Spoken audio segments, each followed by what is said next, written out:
Les agradecemos su participación en este conversatorio, en el que queremos abordar un tema que sin duda tiene a todos con muchas preguntas y muchas interrogantes: el conflicto en Gaza, un tema que evidentemente es de extrema relevancia en el escenario geopolítico actual. Gaza es una región marcada por décadas de tensiones y enfrentamientos y continúa siendo un punto crítico del conflicto del Medio Oriente, con impactos globales muy relevantes. En el contexto de la actual guerra, exploraremos las raíces históricas, las dimensiones políticas, y esperamos también observar las consecuencias sociales que tiene este conflicto, así como las perspectivas de resolución o las iniciativas internacionales que se han desarrollado en estos días para poner fin a esta violencia crónica en la región y buscar una solución, si es posible, sustentable en el tiempo. Antes de comenzar, quisiera decirles que esta charla se enmarca en la vocación de la Facultad de Artes Liberales de la Universidad Adolfo Ibáñez de observar la realidad en toda su complejidad y desde varias aristas, y queremos que también sea el puntapié inicial para el lanzamiento de los programas del año 2024 de nuestra facultad, a partir de cursos, diplomados y magíster, en los cuales abordamos varios temas, no solamente contingentes, sino que algunos de larga data, digamos, donde los invitamos también a revisar estas posibilidades y participar, porque creemos que es realmente una oportunidad muy interesante para acercarse, digamos, desde distintos puntos de vista a distintos asuntos, complejidades o disquisiciones propias del mundo en que vivimos. Antes de comenzar, les quiero recordar que la charla va a ser grabada, después va a ser subida a distintas plataformas y redes sociales, y que las preguntas que el público pueda tener pueden ir haciéndolas a partir del chat, y yo al final, digamos, de las presentaciones y de la conversación que tengamos con nuestros invitados, voy a intentar hacérselas llegar de forma ordenada.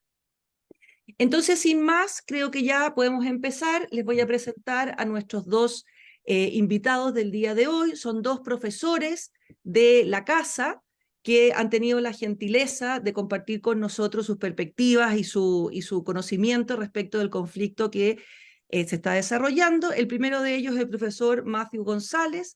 Matthew es doctor en estudios griegos de la Universidad de París-Sorbonne, es magíster en ciencias políticas y es también cientista político y profesor, ¿no es cierto?, de la Facultad de Artes Liberales de la Universidad Adolfo Ibáñez.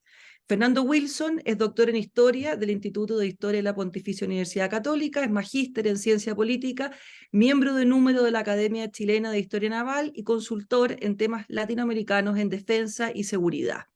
Les damos la bienvenida y creo que sin más ya podemos entrar al tema entonces que nos convoca, y quisiera partir preguntándole a Fernando, para abrir un poco esta conversación, porque lo que hemos visto, ¿verdad?, es que este conflicto es un conflicto que ha tenido una crudeza muy particular, que nos ha llamado además muy fuertemente, ha influido, digamos, muy fuertemente en la opinión pública, y respecto del cual parecería ser que hay una crudeza o una dureza, digamos, en el enfrentamiento que no es inusual, incluso que no es usual, incluso en un territorio que, como ya hemos dicho, lleva muchísimos años de conflicto. Entonces, quizás para empezar, la primera pregunta podría ser: ¿qué es Hamas? ¿Qué entendemos? ¿Qué es este grupo? ¿Qué hay detrás de este grupo que ha sido el protagonista, digamos, de las noticias en estos últimos días? Bueno, ese punto quizás es el más complejo de abordar, pero además es fundamental para evitar el más fácil error dentro del esquema de análisis que nos presenta este conflicto. Es decir, Hamas, antes que ninguna otra cosa, es un movimiento islamista que busca el establecimiento de un movimiento islamista mesiánico, que busca el establecimiento de una teocracia no solamente en Medio Oriente y Asia Central, sino como plantea su propia carta de principios desde el mar Mediterráneo hasta el Pacífico. Es decir, como grupo está emparentado directamente, lo reconoce también en sus principios, con la Hermandad Musulmana, que es un equivalente en Egipto y que también es el motivo por el cual el gobierno del mariscal al-Sisi ha sido escéptico y tan lento en abrir las puertas del paso de Rafah en la frontera de Gaza con dicho país. Hamas en ese sentido no puede sentirse, no puede considerarse como un grupo pro-palestino. Más bien es un grupo que tiene, lo he planteado en otras circunstancias, digamos, tan secuestrada a la población de Gaza como a los propios rehenes israelíes a los que tomó el pasado día 7. Por lo tanto, de alguna forma, Hamas se convierte en un problema no solamente para el Estado de Israel y para Occidente, sino que también para el mundo árabe moderado, dentro de lo cual, salvo Irán, que no puede ser calificado moderado, por supuesto, no han existido demostraciones de apoyo de estados como Arabia Saudí, el mencionado ya Egipto, los Emiratos Árabes Unidos, Kuwait, Omán, etcétera, que lo ven más como una amenaza que como, como un apoyo, que como una posibilidad de, digamos, exaltar o desarrollar su movimiento. Ujú. Más, siguiendo en esta misma línea, muchas de los cuestionamientos tienen que ver con la complejidad ética de realizar operaciones militares en Gaza. Es decir, ahí hay una población que, como dice, ¿no es cierto?, Fernando, está en algún sentido atrapada. Hemos visto, ¿no es cierto?, la dificultad de llevar ayuda humanitaria a esos sectores. Entonces, quisiera preguntarte a ti, en concreto eso, es decir, ¿cuáles son las complejidades éticas de realizar estas operaciones en Gaza y cómo este problema ético se vincula justamente con este grupo Hamas del que Fernando ha dado cuenta, digamos, que no representa Ujú. necesariamente a la autoridad palestina? Bueno, de partida, en general, cuando se habla justamente en operaciones militares, en guerras, de la ética y de los conceptos también ligados al derecho internacional, a los medios que se pueden utilizar para hacer frente a este tipo de amenazas, se distingue en dos grandes niveles.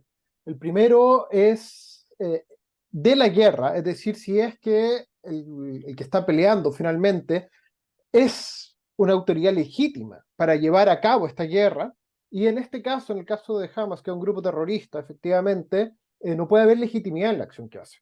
Que en cambio, el Estado de Israel, al ser un Estado constituido, al ser una autoridad legítima, etcétera, en el caso del Estado de Israel sí se puede hablar de una legitimidad fundamental dentro de las acciones que está llevando. Ahora, ojo, eso ahí entramos en un segundo tema, y el segundo tema es la complejidad de cada acción. ¿Qué es lo que quiere decir esto? Que si bien el Estado de Israel, efectivamente, según el derecho internacional, según las perspectivas de la guerra justa y según todos estos elementos, está justificada su actuación en Gaza, eso no quiere decir que las acciones que hagan en Gaza están todas justificadas.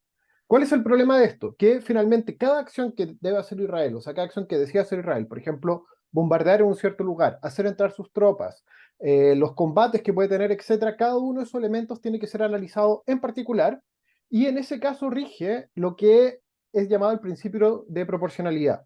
En general, y esto hay que tener muy en cuenta, se habla muy mal del principio de proporcionalidad. Es decir, si uno ve la prensa, hay una mala comprensión del principio de proporcionalidad.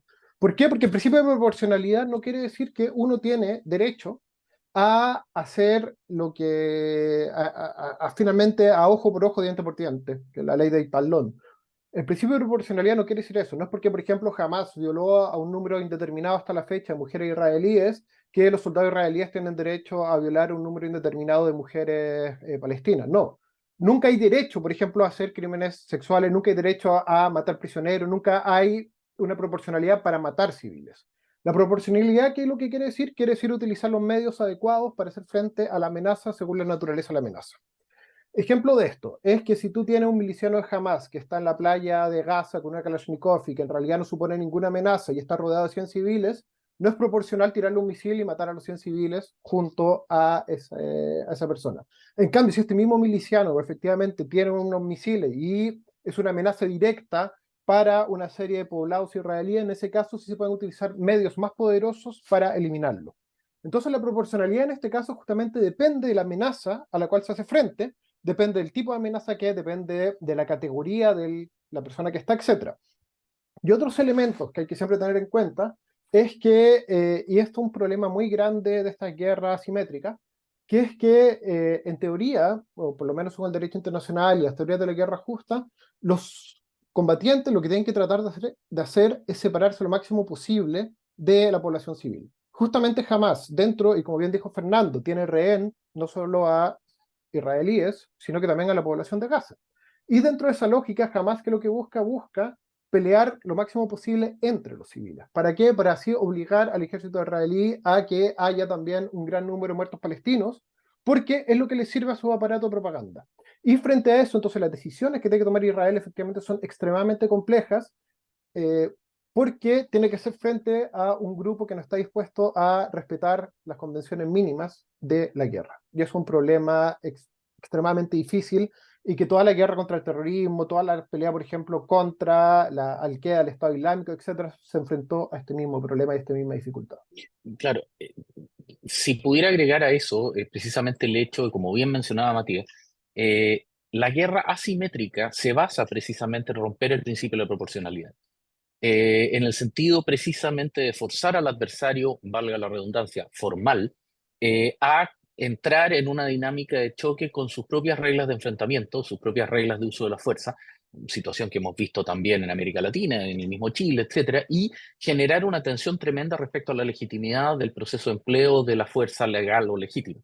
En esa situación, no podemos olvidar que hay un componente extremadamente fuerte en todo conflicto, que Clausewitz lo presentaba en el contexto de la Trinidad, dentro de lo cual hay un elemento de la emoción que está asociada normalmente al pueblo y que es extremadamente potente, que lo está usando Hamas, de la manera que Matías lo mencionaba, pero también se encuentra en este momento como una espada de dos filos para el régimen de Benjamín Netanyahu y la sociedad israelí, que exige resultados concretos. Hamas no puede continuar siendo una amenaza desde Gaza, no importándole a la población israelí los instrumentos o mecanismos que se utilicen, pero sin embargo, como líder político estratégico, como conductor político estratégico de una democracia formal, es el responsable de la conducción de las operaciones en exactamente las limitaciones que presentaba Matías. Es decir, de alguna forma, este tipo de conflicto que se asemeja mucho más a las antiguas guerras coloniales previas a la Primera Guerra Mundial, suponen un desafío ético para una democracia moderna que son particularmente complicados y particularmente desafiantes.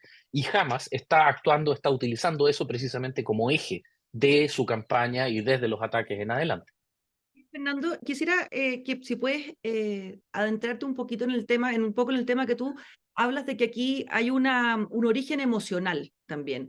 Incluso uno lee la prensa, digamos que hay que ponen parte de esa cuota, digamos, de emocionalidad en la publicación de una foto que habría tomado, ¿no es cierto?, el ministro de Comunicaciones de Israel, donde aparecería en una visita que el gobierno israelí había hecho a Riad, en Arabia Saudita, una foto en que sale él rezando, digamos, con la Torá, y atrás es justamente la ciudad, y que se entendió, o se puede haber entendido, digamos, como la aceptación de Israel en el Medio Oriente, y que esto, hay quienes postulan, habría sido como un detonante emocional que de alguna manera explicaría o podría explicar la violencia justamente de la reacción. No sé qué te parece eso y cómo ves tú ese ingrediente emocional que no tiene que ver solamente con la ocupación de un territorio, sino que tiene que ver con una experiencia particular y con una crudeza de la que hemos sido testigos.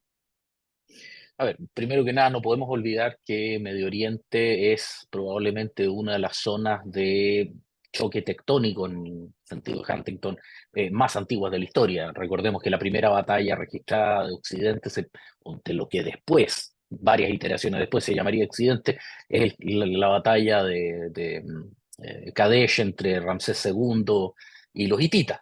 En esa misma situación, tener la presencia de Jerusalén, ciudad santa para tres religiones mayores, y al mismo tiempo una carga emocional extraordinariamente fuerte para todos los involucrados en este proceso, hace que una dinámica de estas características sea tremendamente dura.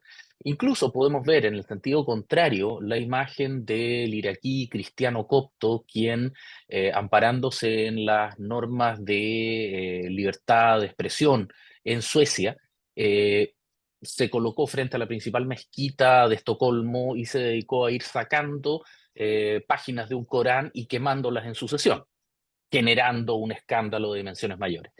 ¿A qué es lo que voy con esto? Hay personas radicalizadas que van a ver una ofensa o se van a defender por todo, mientras que los actores más coherentes, más estables y más racionales lo que buscan precisamente es lo que en términos técnicos Joseph Nye denominaba como la interdependencia compleja, es decir, la construcción de múltiples lazos, no solo políticos y económicos, sino que sociales, que permiten que las sociedades se conozcan entre sí y que reducen masivamente las dinámicas de conflicto. De hecho, y pese a que este conflicto hay que entenderlo como una matrioshka rusa, esas muñecas, digamos, que se contienen unas dentro de las otras, donde hay múltiples niveles de conflicto, no podemos dejar de lado que para los grupos radicales islamistas, como Hamas, Hezbollah, el propio régimen teocrático iraní, el ver que un Estado de la relevancia de Arabia Saudita estuviera pronto a firmar una normalización de relaciones con Israel, que Marruecos en el Magreb estuviera a punto de hacer otro tanto, es una pésima noticia. Y si bien no podemos afirmar a ciencia cierta todavía que estén directamente involucrados en este ataque, no podemos decir que los haya perjudicado o los vean con molestia. Otra cosa sí es que es extremadamente complejo e inoportuno para todos estos actores. Irán, Hezbollah, que están fuertemente comprometidos en múltiples conflictos periféricos, y agregar otro más solamente diluye su poder nacional. Recordemos que Irán está apoyando a los hutíes en Yemen, está involucrado en Siria, está involucrado en Afganistán, está involucrado en el Líbano, por lo tanto, y además tiene una tremenda crisis económica y un severo problema político interno. Por lo tanto, no creo que, al menos a buenas y primeras, meterse, digamos, en un ataque directo de este calibre a Israel fuera precisamente una buena idea. Aunque, bueno, la fuerza Al-Quds y la Guardia, los Pasdaran y la Guardia Revolucionaria Islámica, convengamos que muchas veces se deja guiar más bien por el estómago que por el cerebro.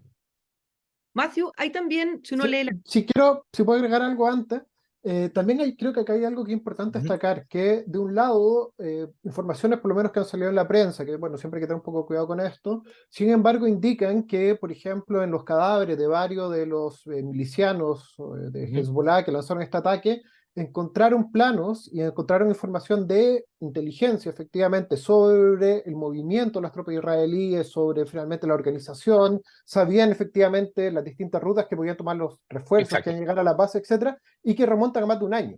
Entonces, acá hay varias cosas que hay que tener en cuenta. O sea, creo que es muy importante indicar que este es un ataque que fue planificado, empezó su planificación hace por lo menos un año, probablemente más, que también Hamas mostró acá una capacidad de organización racional, podríamos decir, muy grande al poder ocultar esta información, al tener toda esta, por lo tanto, una lógica de funcionamiento militar que fue inesperado y que al parecer Israel también lo tomó de forma completamente inesperada y que justamente por eso lograron también hacer tal daño, porque mostraron una capacidad para hacer una operación extremadamente compleja, sorprendiendo finalmente a todo el mundo. Ahora, y esto es lo complejo también de todos estos conflictos, que es que esta racionalidad práctica, podríamos decir, se enfrenta a una irracionalidad de los objetivos. Finalmente, con esto jamás fue finalmente una situación en la cual va a perder probablemente poder, va a quedar todavía más aislado, la situación en Gaza va a estar todavía peor, etc. Entonces, en la búsqueda finalmente de objetivos irracionales, mostró, sin embargo, una irracionalidad profunda en los medios para lograr estos objetivos irracionales. Entonces ahí hay también un elemento que es bastante interesante. Exacto. Y no solamente totalmente de acuerdo con lo que plantea Matías, y agregar un elemento más. Ahí nosotros notamos la divergencia entre los distintos niveles de mando y control que presenta Hamas. Su consejo político, su liderazgo, dirigido por Ismail Haniyeh, se encuentran en Qatar y de alguna manera participan en lo que podríamos llamar la gran política del Golfo Pérsico y de el choque entre Irán y Arabia Saudí. Mientras que las brigadas Al-Qassam en Gaza son liderazgos mucho más tácticos, mucho más concretos, mucho más específicos y que operan desde una perspectiva mucho más visceral. Ahí tengo una pequeña diferencia con Matías en el sentido de que naturalmente el levantamiento de inteligencia por parte de Hamas es un proceso continuo, sobre todo la dinámica de relación que ellos tienen con Hezbollah en el Líbano y con Irán.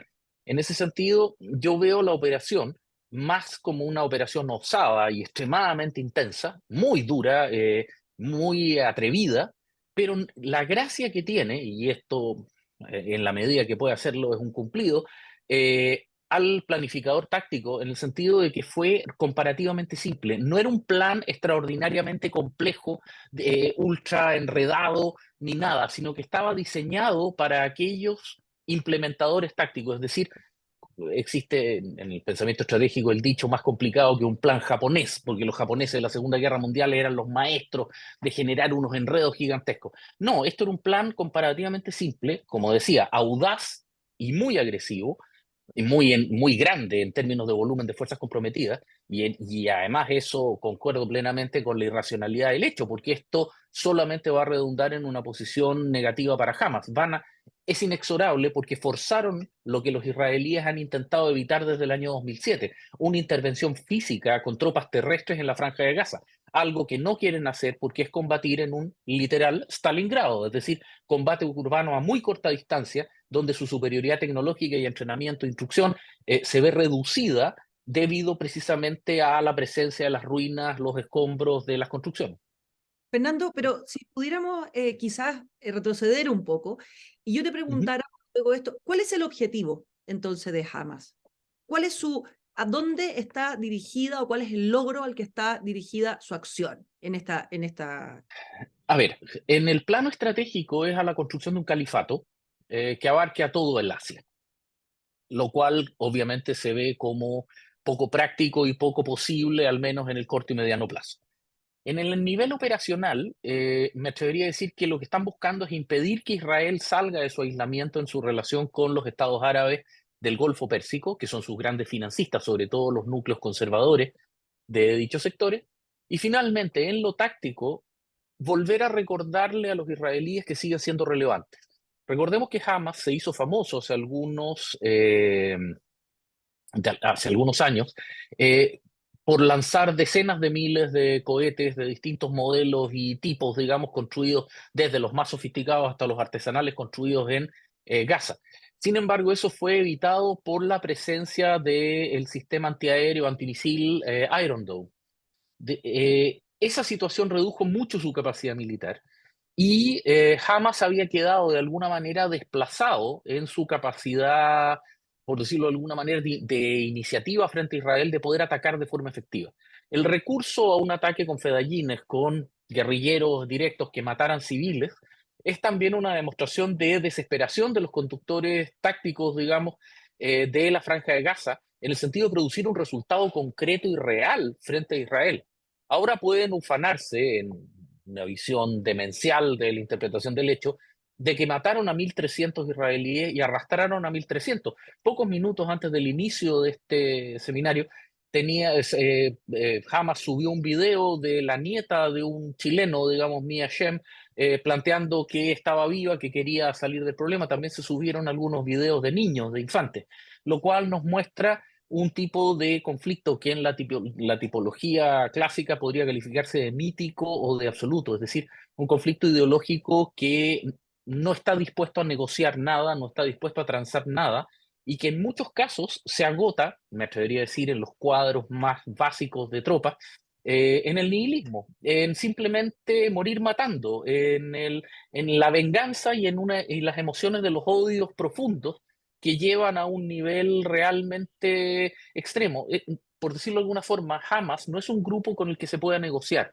Es lo mismo que Al-Qaeda en su momento, o Boko Haram en África. Es un grupo que tiene un objetivo rígido que simplemente contempla la desaparición física de su adversario, que incluye, por favor, no solamente al Estado de Israel y al pueblo judío, sino que también, como lo dicen en sus propias declaraciones de principio, a los cristianos traidores. Por lo tanto, la verdad es que, dicho en simple, quieren la desaparición de Occidente. Ya. Entonces tenemos En eso también yo creo que algo que es importante indicar que finalmente la categorización que se puede hacer de los objetivos políticos de Hamas es lo que se llama una política del apocalipsis o del Armagedón. Es decir, ellos también están en un horizonte escatológico en el cual están esperando finalmente casi como el fin del mundo en el sentido que tradicionalmente lo entendemos. Y en ese Exacto. aspecto, efectivamente, lo que ellos buscan, por lo tanto, esta subida a los extremos, que es, en toda guerra, en gran medida hay una subida a los extremos, como por ejemplo lo dice Clausewitz y otros más, pero acá hay todavía esta lógica que está radicalizada por un componente religioso y que por eso el martirio, finalmente, y dentro de la lógica de Hamas está esta idea del martirio, o sea, buscar el martirio y el mártir es la gran figura porque la sangre, finalmente, del martirio aproxima la fecha del apocalipsis. Y finalmente están en ese pensamiento de una política apocalíptica en ese aspecto.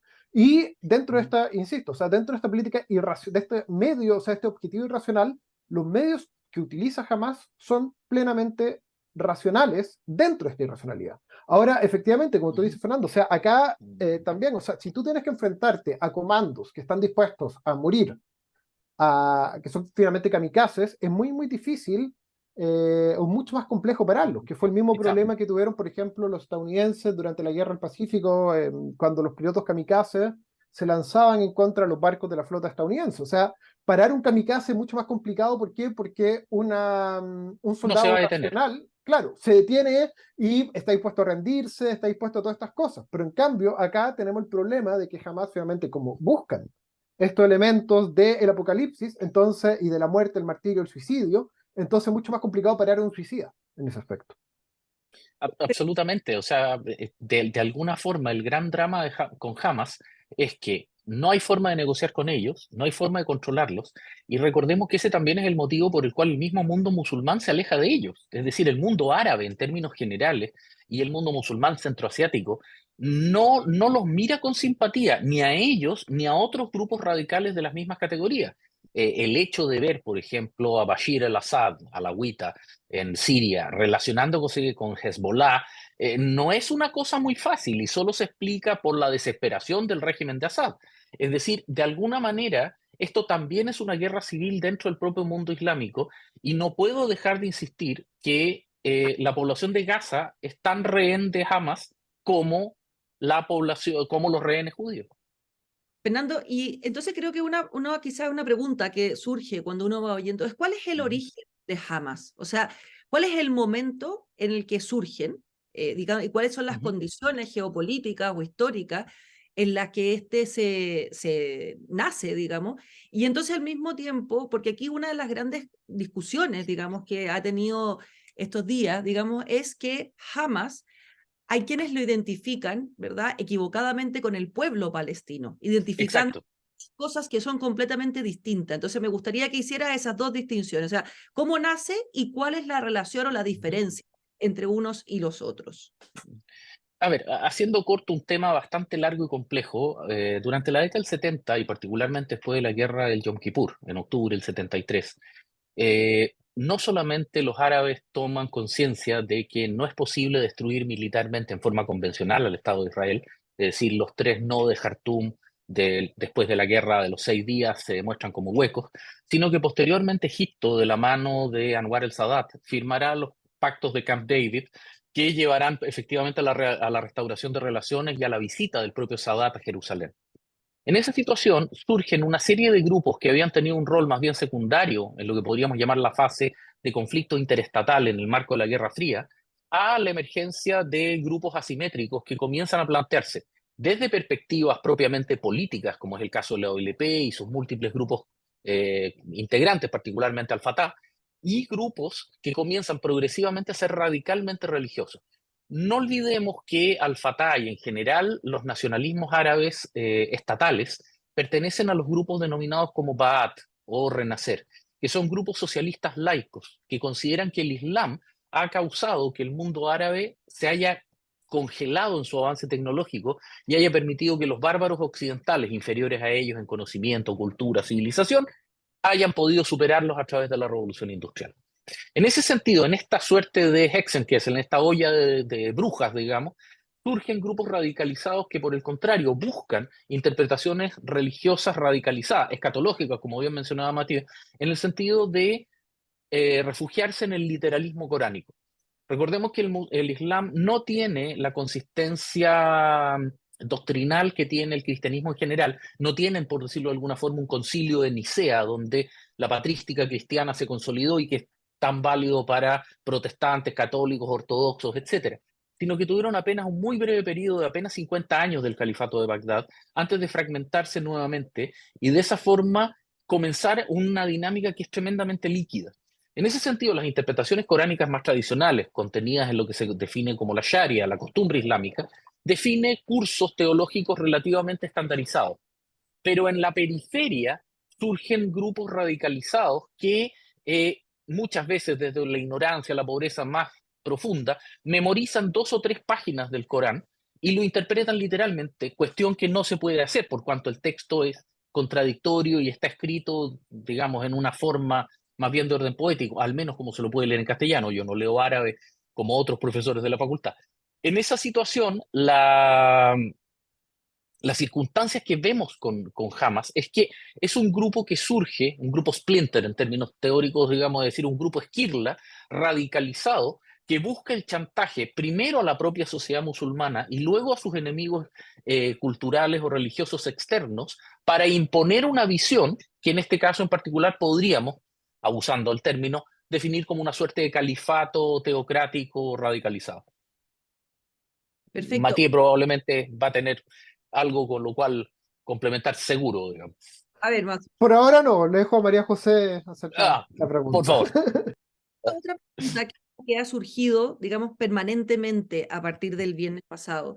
Y es que ustedes hablan de una organización terrorista, ¿no es cierto?, que a su vez ha construido, ¿verdad?, este plan o una estrategia, en este caso, muy bien consolidada y que además habría durado, ustedes dicen, al menos un año, ¿verdad?, en prepararse. Entonces, una de las grandes preguntas que ha surgido, no sé, Matthew, si tú me puedes ayudar con esto, es por qué Israel se sorprende de este ataque. O sea, por qué Israel, que tiene una inteligencia, ¿verdad?, que conocida en el mundo por tener efectivamente una gran capacidad de adelantarse a los hechos, se ve de alguna manera sorprendido. Entonces, ¿cómo ves tú esta situación en la que se produce, digamos, en torno al ataque de Hamas? Bueno, cualquier respuesta que uno da en este momento es una respuesta completamente parcial.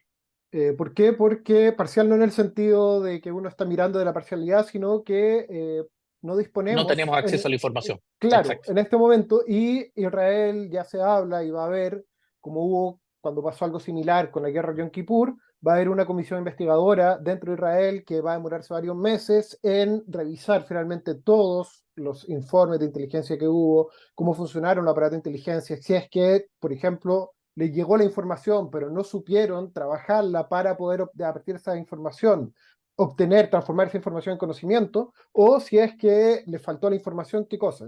Entonces, cualquier respuesta que uno da en este momento va a ser a partir de lo que son las fuentes abiertas, que son por el momento todavía muy, muy poco claras en este aspecto.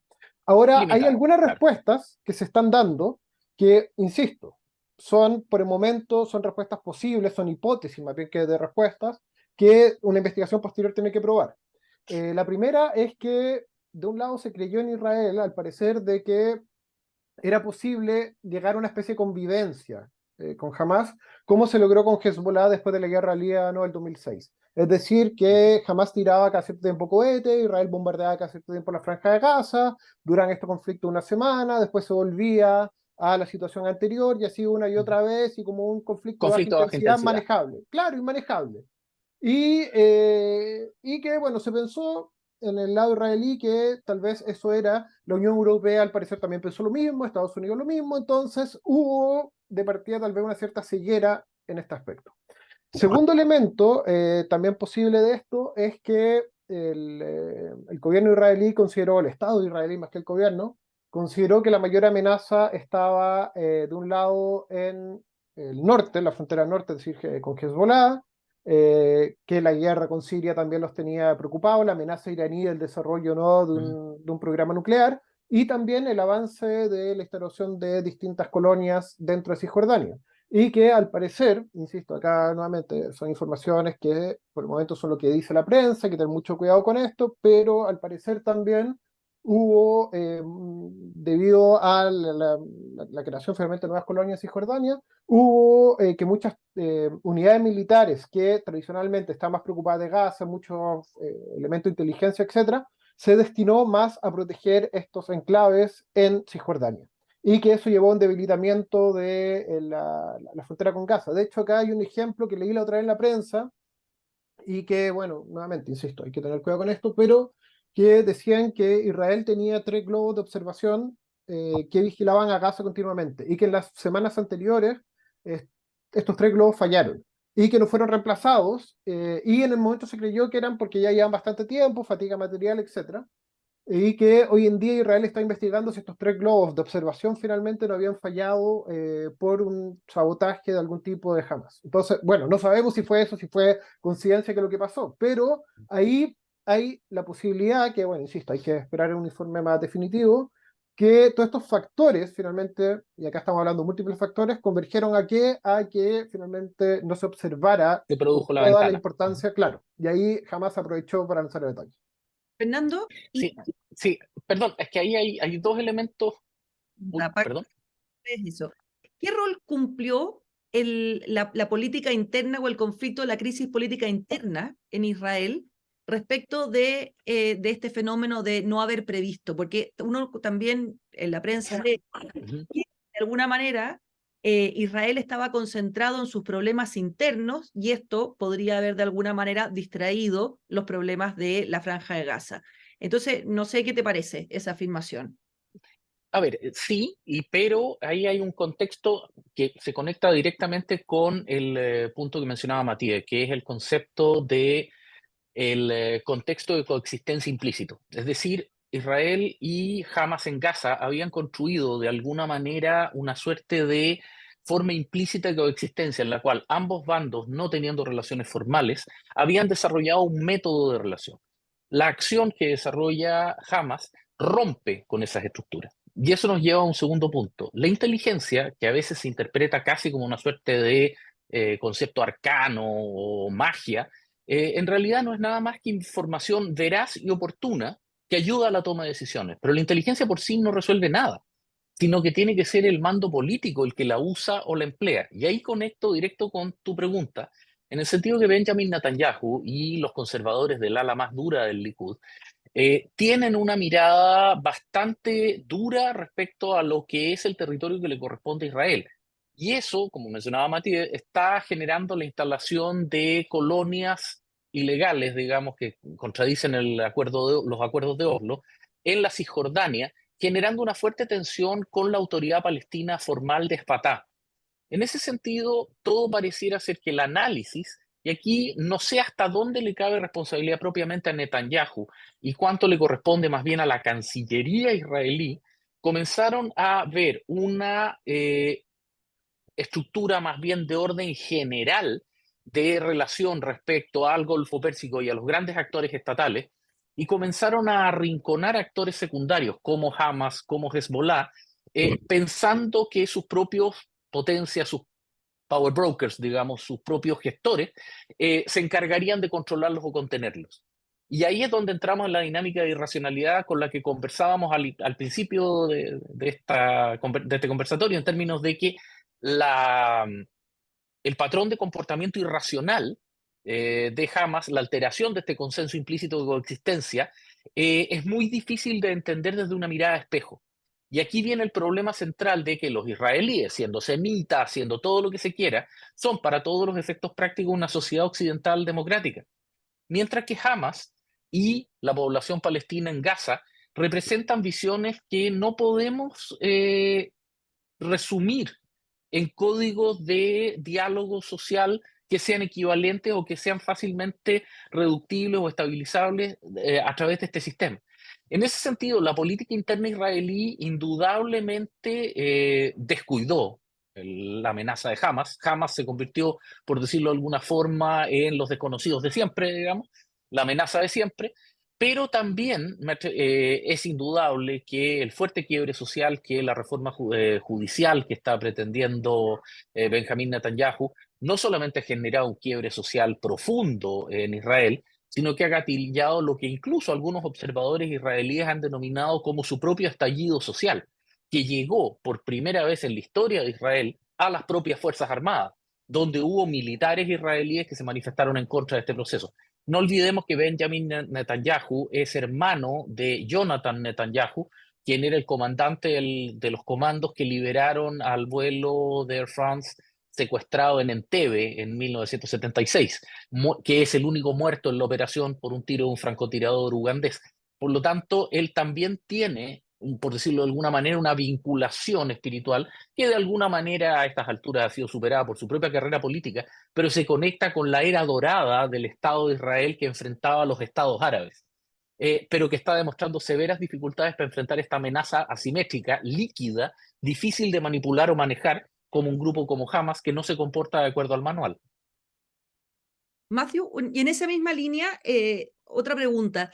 Hay quienes han sostenido también, como hipótesis, digo, que este ataque de Hamas a Israel sería como una trampa que pondría a Israel en la obligación, en cierto sentido, de defenderse, y, el resultado, digamos, de esa defensa de alguna manera perjudicaría al mismo Israel. Por el contrario, hay otros analistas que han sugerido exactamente lo contrario, es decir, que Israel, en algún sentido, es la primera vez que tiene, en cierto sentido, un apoyo internacional amplio respecto de su derecho a defenderse, como lo habíamos visto, digamos, en el principio. ¿Cómo ves tú estas dos hipótesis? Y a lo mejor, no sé si hay alguna que te parezca más plausible que la otra. Nuevamente, o sea, es una pregunta, acá creo que hay dos escenarios fundamentales. De un lado, nuevamente, no sabemos bien las razones que llevaron a Hamas a llevar esta operación militar en este momento. Cuáles fueron las motivaciones profundas que tenía. Bueno, la motivación profunda, más profunda, esta política del apocalipsis. Ahora, más allá de eso, ¿por qué finalmente decidió lanzar hace unos 9 días este ataque? Es muy difícil de responder. Ahora, probablemente una de las motivaciones fundamentales es efectivamente sabotear los acercamientos que ha tenido Israel con Arabia Saudí y con otros países árabes. Eh, También frente a esto también hay que considerar algo, que hace un tiempo China logró un acuerdo entre Arabia Saudita e Irán para el restablecimiento de relaciones diplomáticas, etc. Entonces también ahí el propio Irán también está jugando, no sabemos bien si en dos bandos, cuáles son los objetivos que tiene, etc. El Medio Oriente, de hecho, hay una cantidad de actores, porque también está la influencia de Turquía, Qatar, la enemistad que tiene de un lado Qatar con los Emiratos Árabes Unidos, etc. Entonces, si uno empieza a ver y empieza como a hacer un mapa con los hilos de los conflictos, uno termina con un laberinto, finalmente, de actores que están en conflictos los unos con los otros. Ahora, a nivel más concreto, creo que va a depender mucho de la forma en que se van a dar las operaciones militares. ¿Qué es lo que quiere decir esto? Quiere decir que va a depender enormemente de qué tan preparado está Hamas para la guerra urbana, qué tanto se preparó para esto, si finalmente tiró toda la carne al asador en los primeros días del conflicto y que perdió sus mejores 2 hombres en esta operación suicida, perdió sus tropas más preparadas, etc. Va a depender, por lo tanto, también de qué tanto Hamas, por lo tanto, tenía pensado esta defensa finalmente de cuadra por cuadra, casa por casa, pieza por pieza en Gaza. Eso no lo sabemos. Solo el desarrollo de la operación militar en los próximos días nos va a permitir responder a eso. Va a depender también de qué tantos muertos civiles va a haber dentro de la población de Gaza. ¿Por qué? Porque mientras más va a pasar el tiempo, mientras más muertos civiles va a haber, mientras más finalmente todas estas imágenes instantáneas empiezan a llegar, más va a quedar en el olvido las terribles imágenes de los milicianos de Hamas matando gente en un festival de música, matando gente en los kibbutz, matando gente en todos estos lados. Entonces, ahí va a depender mucho el desarrollo de las operaciones militares. Y la apuesta, supongo que la apuesta de Hamas, en este caso, por lo menos de las brigadas militares de Hamas en Gaza, es hacer que este conflicto se prolongue lo máximo posible, generando el máximo posible de muertos civiles.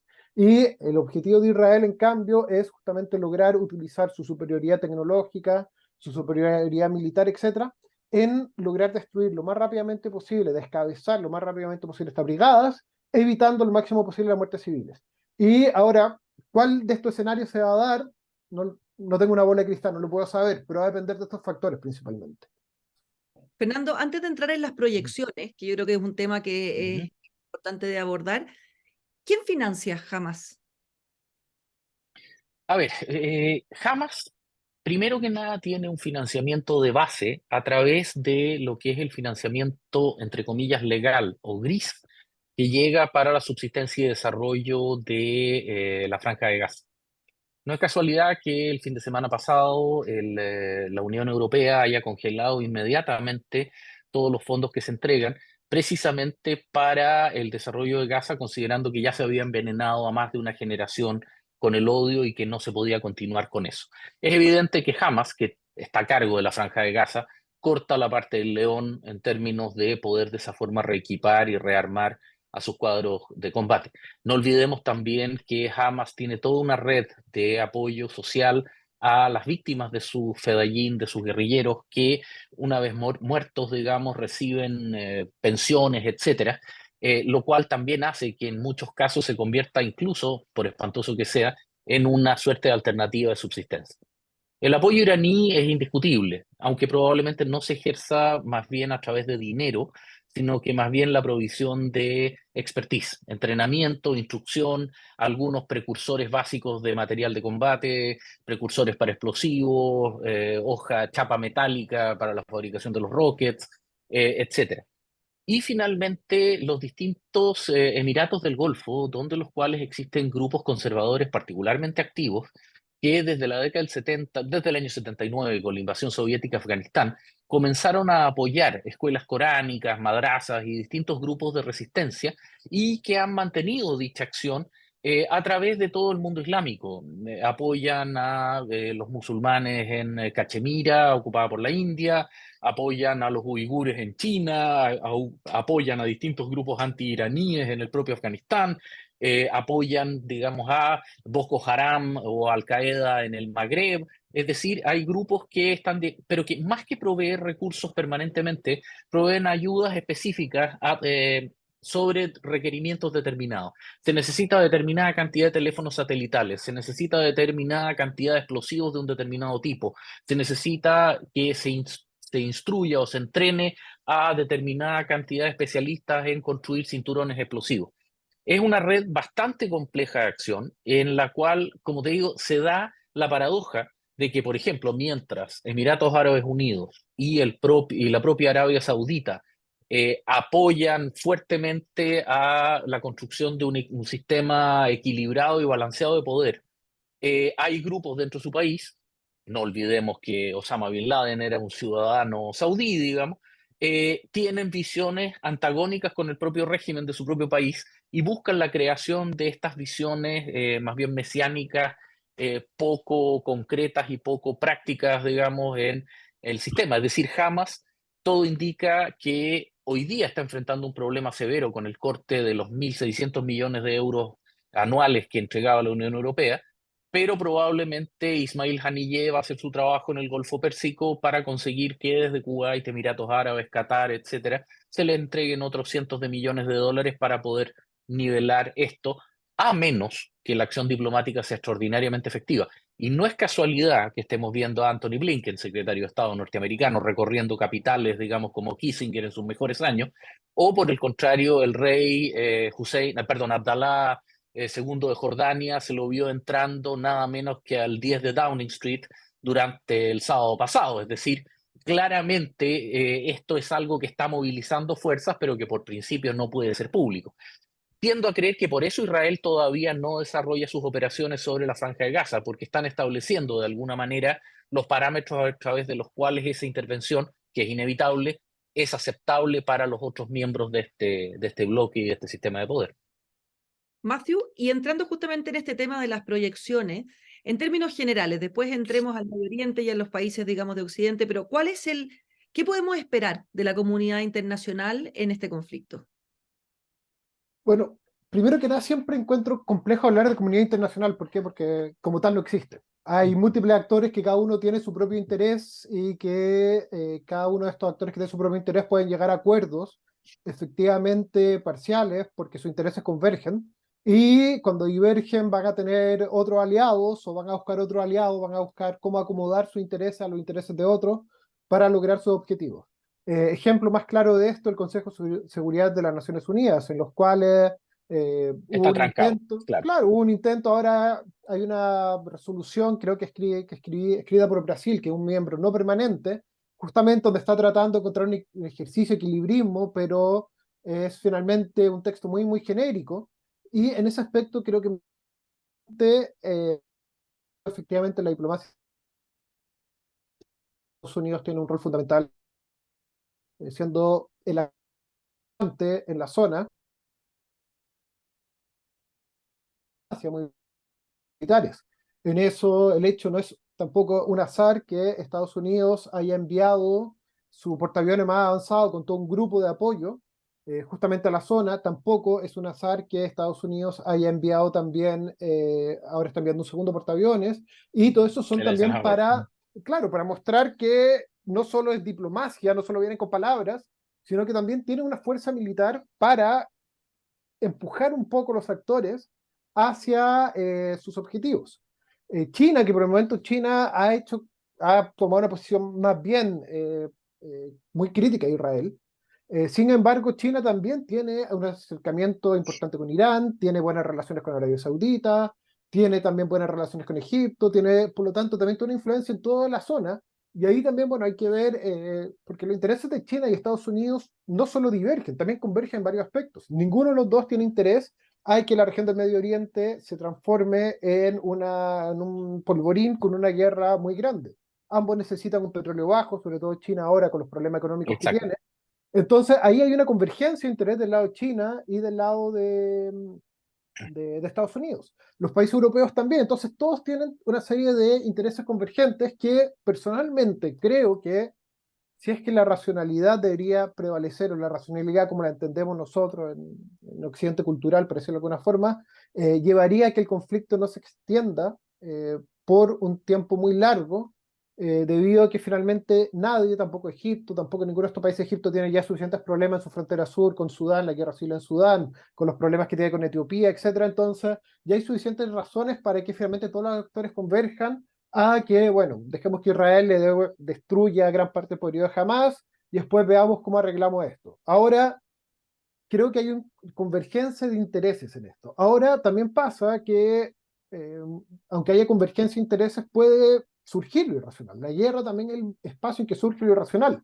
Y pueden también surgir actores que, en vez de buscar la racionalidad, como la entendemos, de maximizar nuestro bienestar en un sentido occidental, tienen otra forma de racionalidad. Y en eso, bueno, está la posibilidad de que Hezbollah efectivamente entre en la guerra. Irán directamente no tiene la capacidad logística para mandar su Mm. ejército atravesando Irak y Siria y llegar hasta lo alto del Golán. O sea, Irán directamente, sus tropas, sus tanques no van a llegar porque serían todos destruidos por la aviación israelí antes.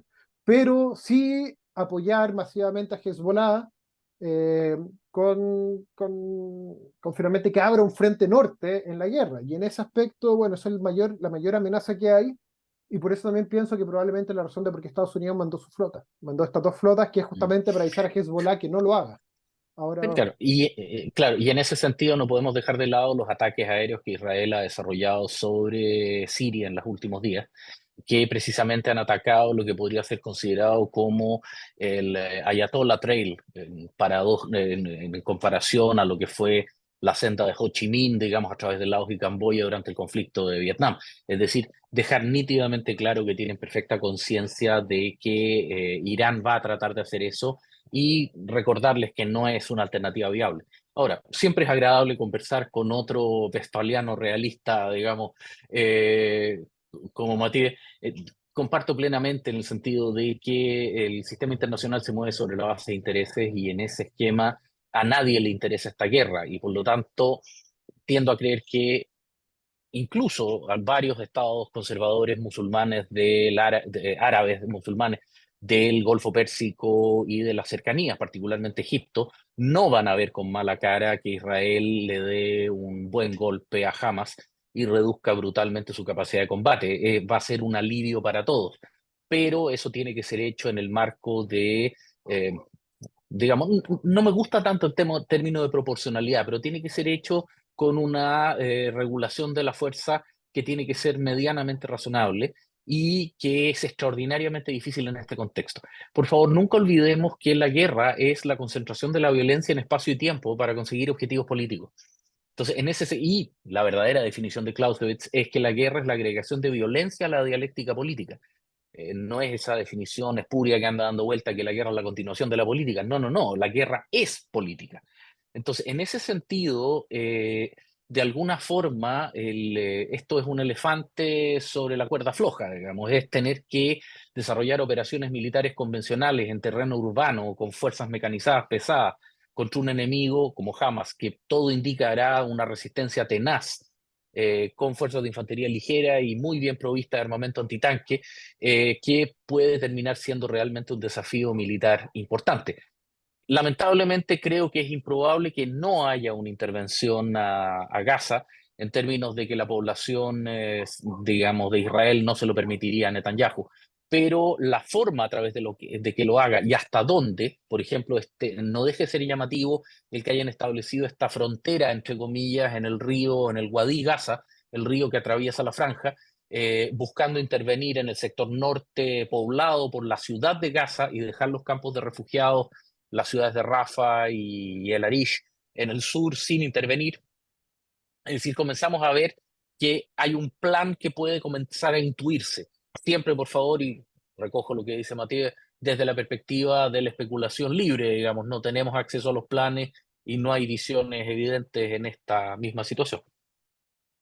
Y Matthew, para ir terminando, este plan, ¿no es cierto?, del que están hablando los dos, ¿qué efectos geopolíticos podría tener? O sea, entendiendo que esto es como un tablero de ajedrez que se va viendo, ¿verdad?, y se va como reconfigurando, ¿podríamos ver algunos cambios, algunas alianzas nuevas, otras que se fortalezcan o que se debiliten en términos geopolíticos?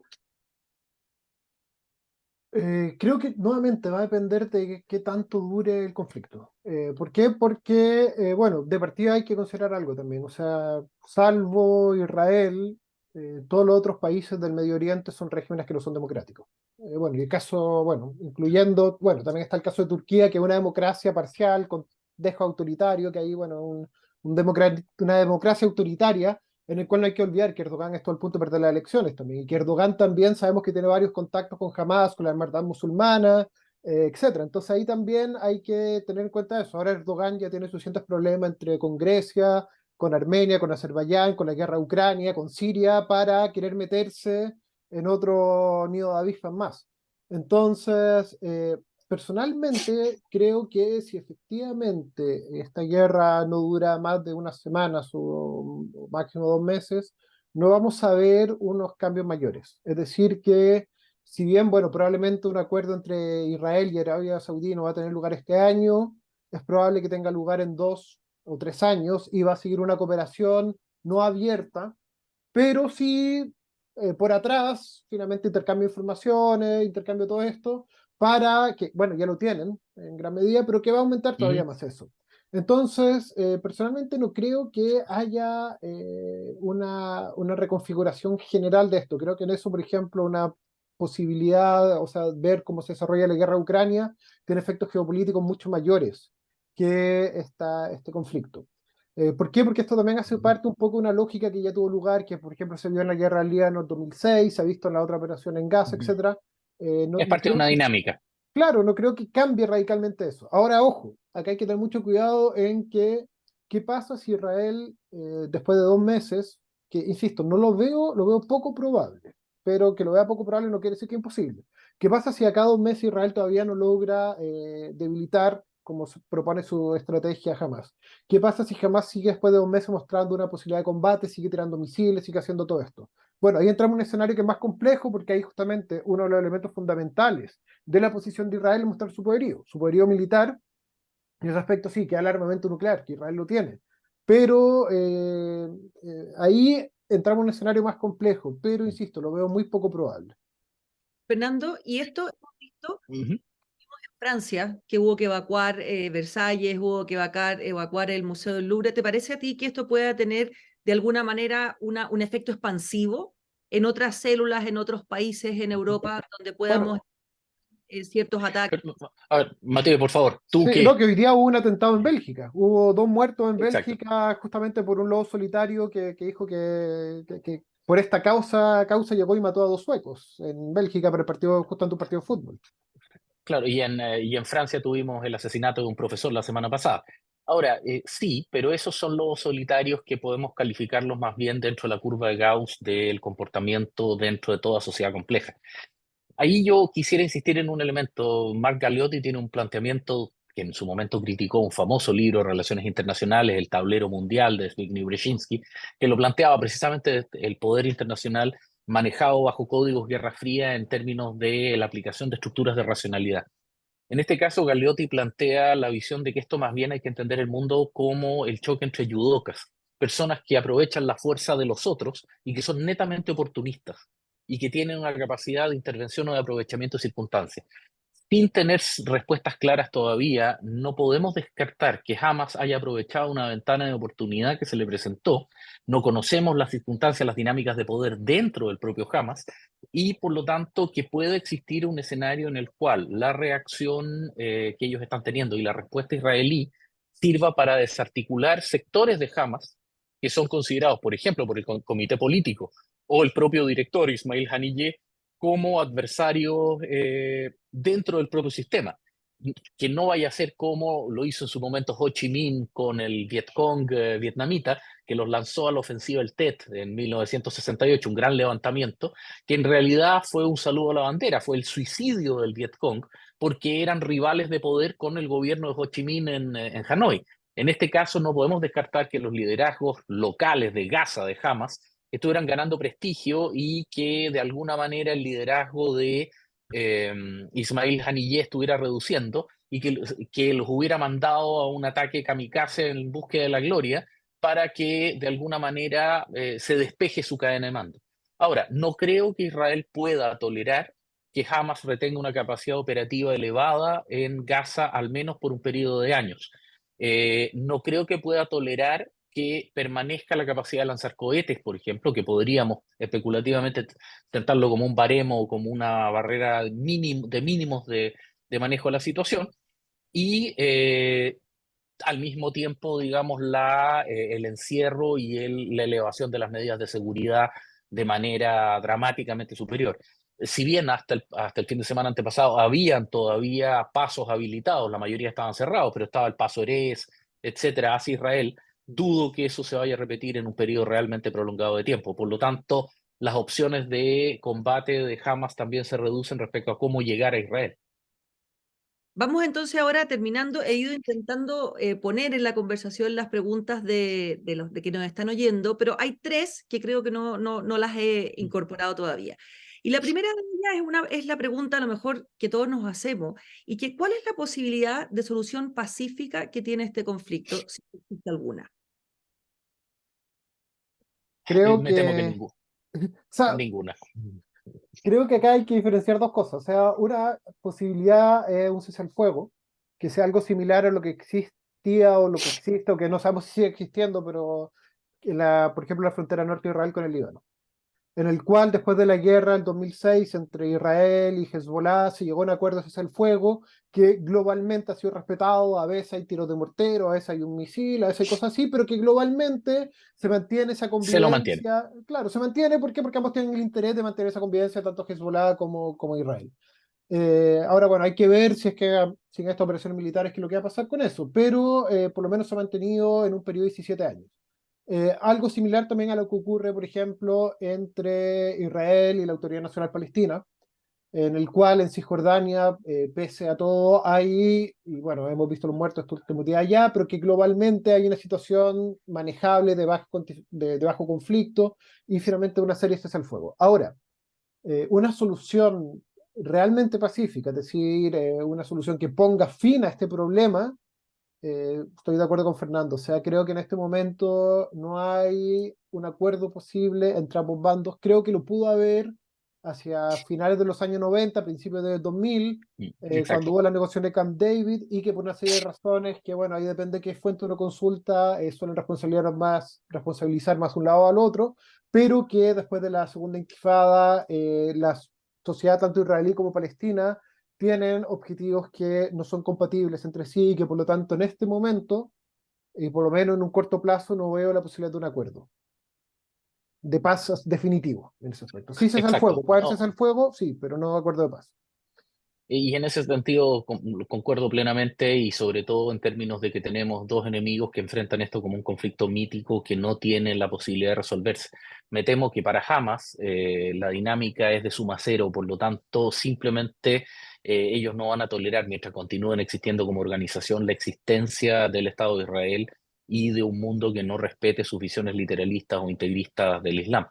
Ahora, para el Estado de Israel, sobre todo para la población civil de tercera generación ya, que ya no tiene la lógica del pionero, de los sabras, etcétera, de primera generación, esto es una tensión que son sencillamente brutales, digamos, y le generan un desafío gigantesco, que de alguna manera responde a la pregunta que María José me hacía hace un rato atrás en términos de los problemas que enfrenta Netanyahu.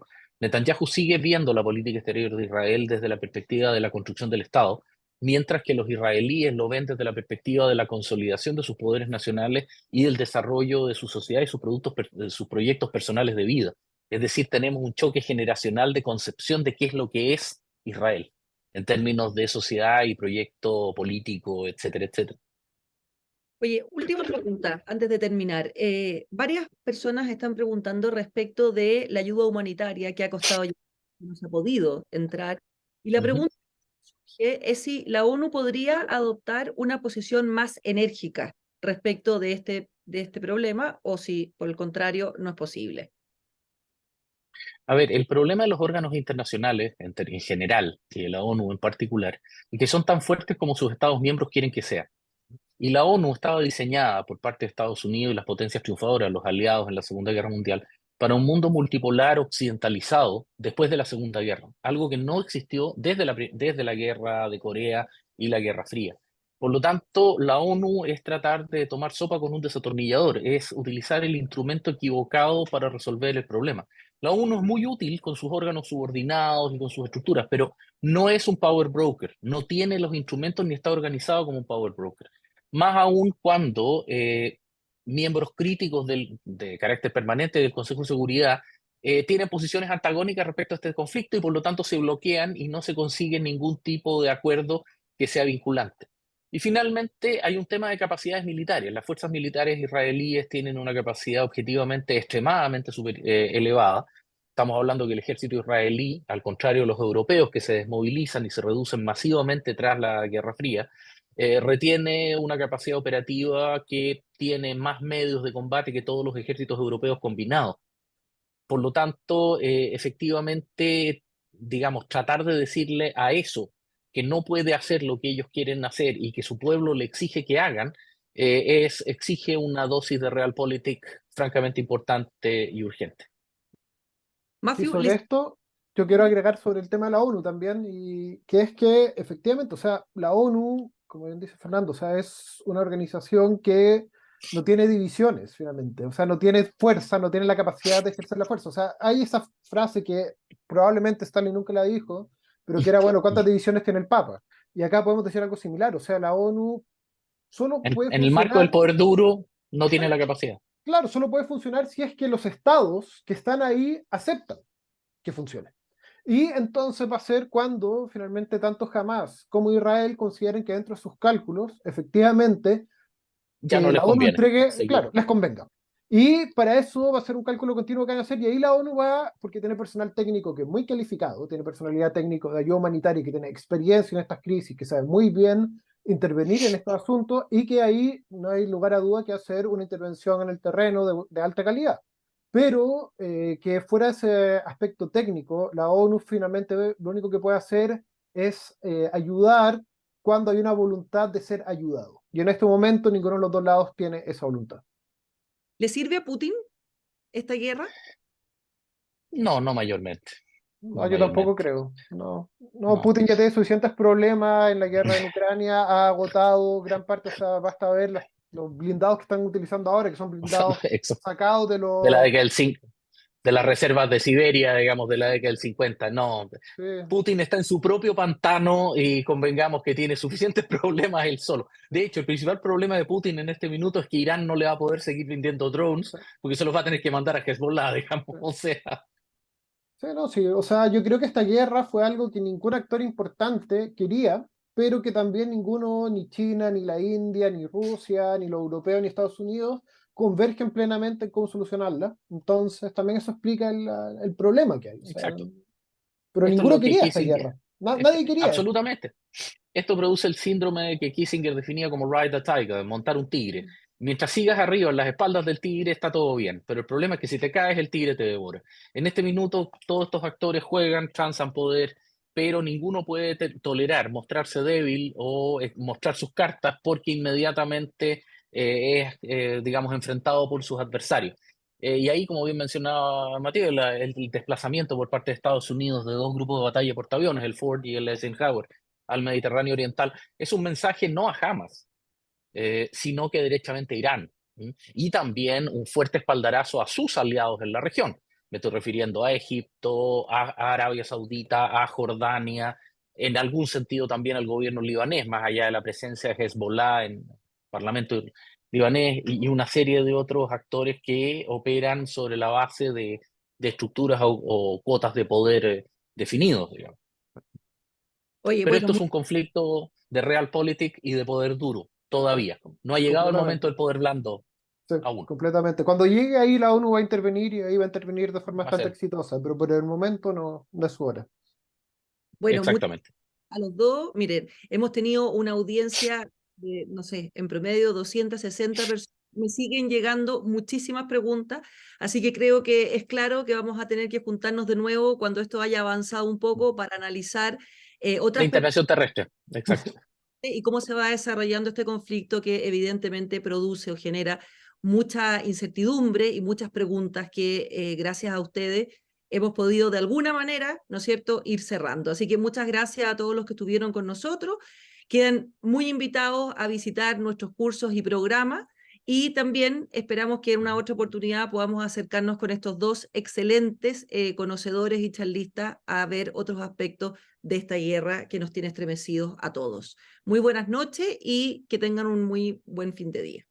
Muchas gracias María José, muchas gracias Fernando y muchas gracias a todos Bueno, los por asistentes. favor, Chao a todos. Matías, María José, asistentes, por favor, las disculpas de no haber podido responder todas las preguntas que veíamos cómo se acumulaban, pero el tiempo es el que es. Así que espero poder enfrentarlas o trabajarlas en una próxima reunión cuando, bueno, este proceso vaya desarrollándose.